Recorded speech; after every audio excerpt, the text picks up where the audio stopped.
রাত ঠিক 12:12 গ্রামের শেষ মাথায় থাকা পরিত্যক্ত স্কুলটা হঠাৎ করে আলো জ্বলে উঠল। রাহুল মোবাইল হাতে বলল, এত রাতে আলো, চল দেখে আসি।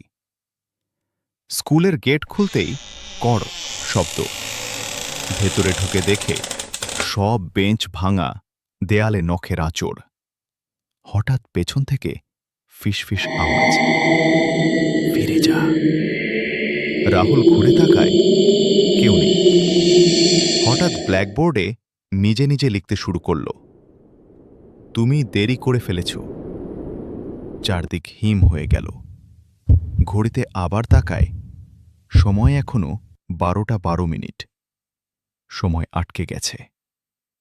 শেষবার মোবাইলে ক্যামেরা অন করতেই স্ক্রিনে দেখা গেল রাহুল একা না, তার পেছনে দাঁড়িয়ে আছে একটা ছায়া।